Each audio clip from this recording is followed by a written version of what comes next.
Donc là en fait on est dans Cergy-le-Haut, donc c'est l'un des quartiers de Cergy. Donc c'est une ville nouvelle et l'église est vraiment au cœur de ce quartier puisqu'on va avoir des commerces, des écoles, on a aussi un centre culturel et sportif. Dans quelques jours, lors de la vigile pascale, Leïla va être baptisée. Étudiante en biologie à Cergy dans le Val d'Oise, elle fréquente depuis peu la paroisse Ozanam. Mais c'est avec l'aumônerie de Montigny-le-Bretonneux dans les Yvelines qu'elle a suivi son parcours de foi. C'est vrai que je suis vraiment impatiente. Ça a changé beaucoup de choses dans ma vie. Et c'est à la fois un aboutissement et le début de quelque chose de nouveau et de ma vie aux côtés du Christ. J'ai été élevée dans une famille athée et j'ai découvert la foi en tombant amoureuse d'un jeune homme chrétien.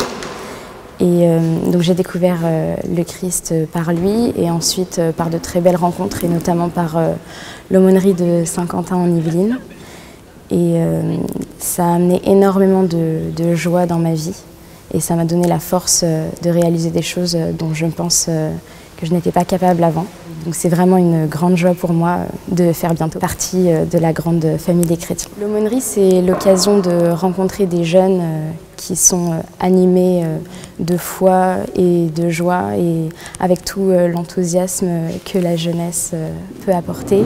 Du coup, c'était vraiment un moteur, un endroit où rencontrer des gens de son âge qui font les mêmes études ou alors pas du tout. Des gens d'un peu tous les horizons, mais qui sont tous là parce qu'ils ont en commun cet amour du Christ.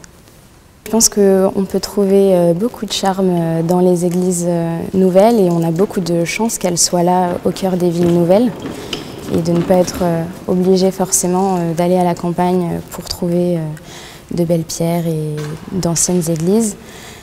C'est important, je pense, d'avoir près de son lieu de travail ou de son lieu d'études un endroit où se recueillir et où se sentir bien proche de Dieu. Le catéchuménat, c'était vraiment un temps privilégié parce qu'on a beaucoup reçu. Les gens ont été là pour nous donner de l'attention, pour nous faire découvrir la foi.